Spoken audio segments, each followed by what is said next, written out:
Ya, selamat pagi semuanya, teman-teman. Kita kembali lagi, belajar lagi pada hari ini untuk materi TKP, yaitu anti radikalisme. Nah, hal yang perlu diperhatikan, teman-teman, yang pertama, anti radikalisme itu menuntut teman-teman untuk punya rasa nasionalisme. Nah, dalam apa? Dalam menjunjung tinggi negara NKRI. Biasanya berkaitan juga dengan pemerintahannya, undang-undangnya, atributif dari NKRI. Pemerintahan, sistem hukum, ya kan? Lalu misalkan juga bendera, lalu kebangsaan, bahasa, dan sebagainya. Lalu yang kedua adalah multidisipliner dan interdisipliner. Artinya memiliki memiliki kepekaan terhadap agama, sosial, budaya, dan sebagainya.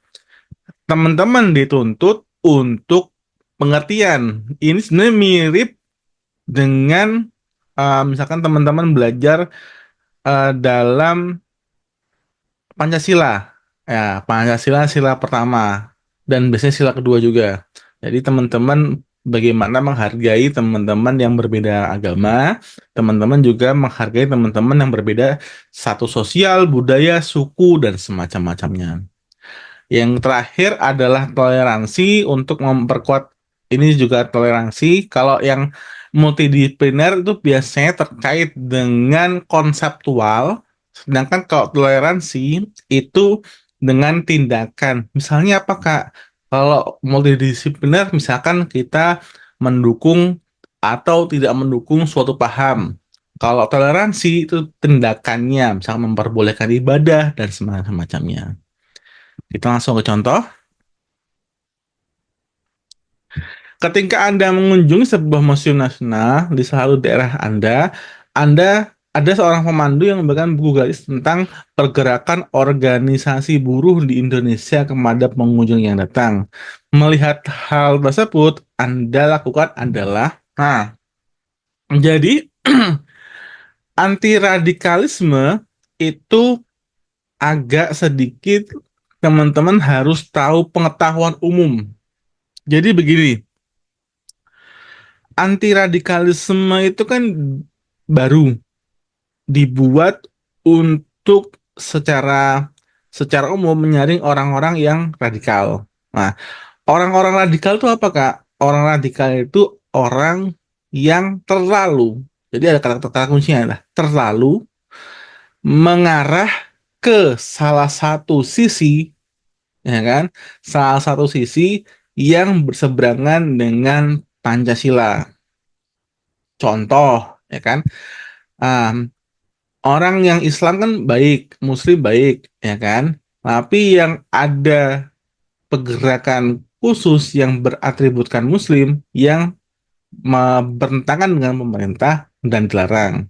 Bisa aja dengan agama lain, misalkan dengan agama Protestan, agama Buddha, misalkan ada kelompok yang terlalu menentang dengan pemerintah atau pergerakan-pergerakan yang memang secara hukum sudah dilarang. Contoh PKI.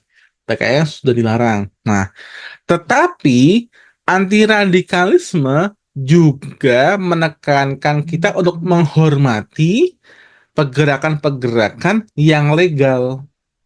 Nah, ya kan namanya anti radikalisme kan. Jadi dua arah, kita anti dengan pergerakan radikalisme, tapi kita juga mendukung pergerakan-pergerakan yang bukan mendukung, kita mentoleransi, kan ada toleransi kan, mentoleransi pergerakan-pergerakan yang sebenarnya nggak masalah. Nah, itulah diuji pengetahuan kita, ya kan? Apakah sekarang ini posisinya pergerakan itu bebas atau pergerakan itu dikonotasikan negatif tapi ternyata legal, atau atau dia itu dikonotasikan positif tapi itu ilegal, atau yang keempat memang ilegal. Jadi itu ya bisa membedakan mana yang baik dan legal itu kan gampang. Yang dikonotasikan, jadi bukan baik atau kurang, dikonotasikan buruk atau tidak baik tapi legal, Yang ketiga, dikonotasikan baik tetapi dia itu tidak legal. Yang terakhir adalah dia dikonotasikan tidak baik dan tidak legal. Nah, di 2 dan 3 itu teman-teman biasanya diuji di sana. Nah, sekarang kondisinya adalah teman-teman mengunjungi Museum Nasional, ya kan? Berarti inilah ruang publik. Oke, membagikan buku gratis tentang pergerakan organisasi buruh di Indonesia kepada pengunjung yang. Nah, sikap Anda berarti teman-teman menolak atau menyetujui kan tergantung dari pergerakan organisasi buruh itu bagaimana. Jadi teman-teman, inilah yang saya bilang ini bisa saja masuk di nomor 2, dikonotasikan negatif atau buruk padahal sebenarnya legal. Tidak ada masalah dengan pergerakan buruh di Indonesia. Kenapa mungkin sebagian dari teman-teman itu merasa ini kayaknya nggak boleh, Kak? Karena memang ada pergerakan buruh di luar negeri yang ditolak di luar negeri. Karena biasanya pergerakan buruh itu kan pergerakan yang ada di masyarakat. Mungkin memang di tempat lain ditolak atau menjadi ilegal. Tetapi di Indonesia tidak ada masalah. Jadi teman-teman harus memilih yang menghormati atau menerima. Oke, A kita pakai biasa ya, pakai negatif dan positif ya. Membaca buku positif, mengawasi dan menerima buku itu negatif, melaporkan negatif, mel- menghubungi organisasi negatif, bersikap sebersih biasa karena melakukan buku ilmu positif. Nah, jadi teman-teman di sini bisa langsung mengeliminasi hal-hal yang menolak atau terlalu menolak, ya kan? Nah, sekarang pilihannya tinggal membaca buku dan bersikap seperti biasa. Kalau sudah seperti ini, teman-teman sudah secure 4 atau 5. Ya kan? Sekarang tinggal teman-teman itu memilih mana yang dipilih dari A atau E. A. Membaca buku tersebut untuk mengetahui maksud penulis. Yang E. Bersikap biasa karena merupakan buku ilmu. Kembali lagi, dalam TKP, semakin tinggi jenis kegiatannya, semakin baik. Jadi, yang dapat poin A5 adalah A. Kembali lagi ya, prinsip dari TKP. Lanjut. Jadi teman-teman harus tahu nih pergerakan ini tuh legal atau tidak di Indonesia. Kalau legal ya ngapain kita larang? Justru kalau kita melarang-larang kegiatan yang sebenarnya legal, kita menjadi seorang yang anti radikal. Jadi orang yang radikal. Oke, lanjut. Dian sedang menunggu kereta api di stasiun. Ada beberapa orang yang membagikan surat kabar berisikan mengenai darurat intoleransi di Jawa Tengah, di mana Oktum, salah satu pengajar, menganggap bahwa Pancasila bukan lagi ideologi yang tepat diterapkan di Indonesia. Kembali lagi, teman-teman pengetahuannya diuji. Kok ini kan mungkin relatif mudah ya. Kalau dia menganggap Pancasila bukan ide kuat, berarti ini apa? Ini dilarang. Berarti arah jawabannya adalah, kalau tadi arah jawaban yang menerima, sekarang arah jawabannya adalah menolak, ya kan? Kita baca A, membaca sampai akhir salah, ya kan? Membaca lalu mengabaikannya salah. Ingat teman-teman langsung baca kalimat pertama saja. Melaporkan pihak berwajib, oke. Membajak, berdebat, mengajak pembaca lainnya untuk berdebat mengenai ini masih oke, ya kan? Langsung membuang surat kabar tersebut, oke. Nah, sekarang pilihannya di C, D, dan E, ya kan? Nah, kembali lagi, teman-teman melaporkan itu adalah setelah membaca, ya kan? Jadi teman-teman bisa mengubah yang C ke apa? Yang C ke arah negatif, ya kan? Walaupun sebenarnya netral karena ada positif, ada negatifnya, ya kan? Yang delta itu mengajak pembaca berita lain untuk berdebat mengenai isi surat kabar. Yang E langsung membuang surat kabar tersebut. Nah, jadi sama-sama tidak membaca atau membaca sekilas, ya kan? Tetapi kembali lagi dalam prinsip TKP mana yang lebih lanjut, ya kan? Kalau yang E, kita melindungi diri sendiri. Artinya kita ya udah nggak mau baca, buang. Ini bagus, tetapi ternyata ada yang lebih tinggi, yaitu ada yang melakukan mendebat pada saat itu terkait dengan isi surat kabar tersebut. Jadi poin 5 ada di delta. Itu. Jadi kalau teman-teman sudah tahu, oh ini memang dilarang, teman-teman langsung pilih yang menghindari. Gitu. Lanjut. Soal ketiga, paham radikalisme dan ekstremis dari dalam negeri juga mengancam ideologi negara. Dewasa ini muncul organisasi yang ingin menggantikan ideologi Pancasila dengan membruk pemerintahan ilegal dengan tujuan mengganti ideologi Pancasila dengan ideologi yang mereka miliki. Kemudian organisasi tersebut masuk dalam lingkungan masyarakat sekitar tanpa Anda sadari. Oke, berarti statusnya teman-teman ada ideologi yang mengancam Pancasila, lalu organisasi tersebut masuk ke dalam lingkungan masyarakat sekitar tanpa Anda sadari. Menurut Anda, hal yang tepat untuk mencegah, berarti ini kita mencari yang paling tepat ya jawabannya. Radikalisme dapat dicegah dengan bersikap bijak ketika ada organisasi apapun ke dalam masyarakat. Oke, kita masukin positif dulu. Selalu menerapkan Pancasila. Positif. Informasi ikuti pasti benar. Yang berarti ini salah ya. Ini mah terima mentah kan. D. Tidak mengikuti perkembangan tentang organisasi karena memberikan dampak negatif. Ini masih oke. Selalu melakukan pengecekan informasi tentang organisasi yang masuk ke dalam lingkungan dan menyaring informasi yang didapat dari organisasi tersebut. Oke, masuk ya kan.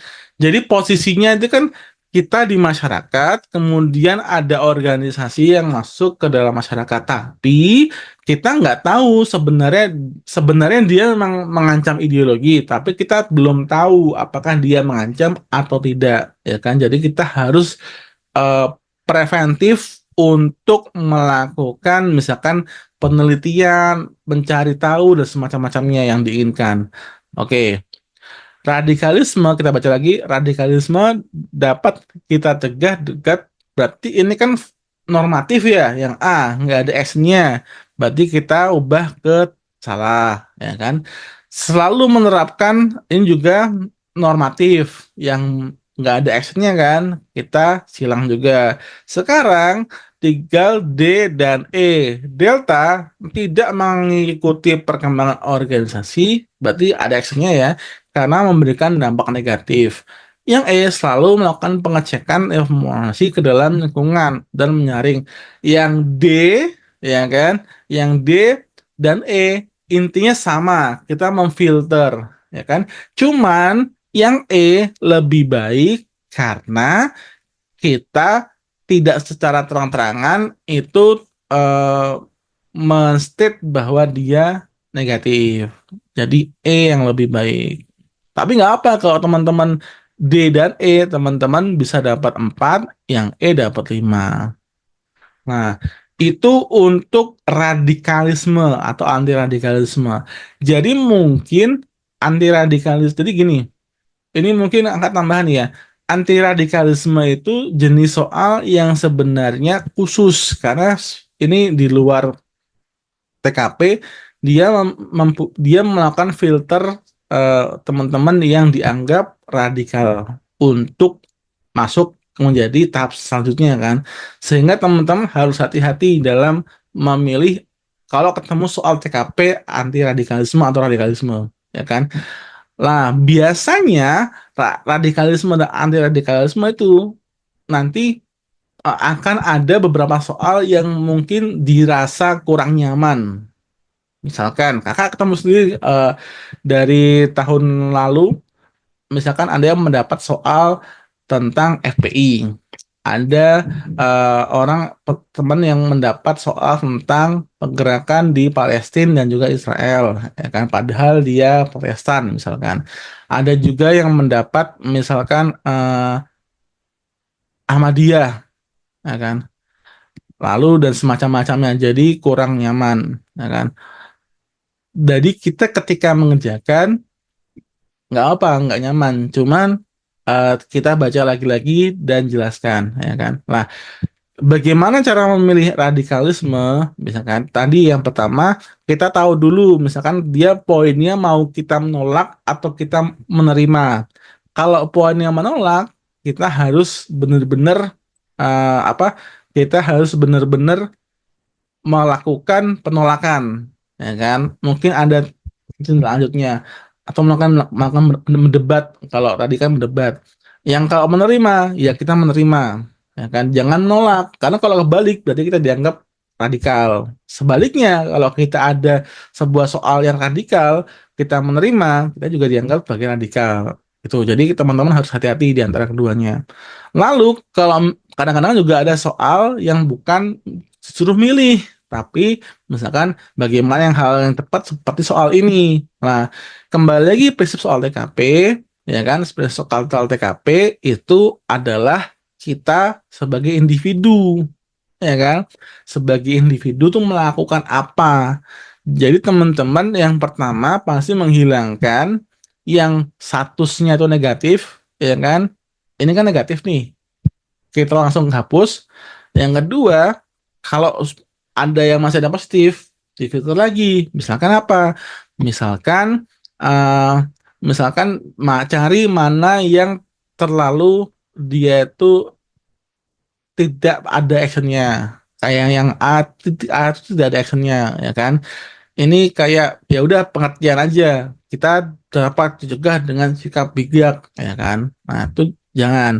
Yang B, atau misalkan dia itu terlalu luas dan tidak apa sesuai dengan yang dimaksud, ya kan?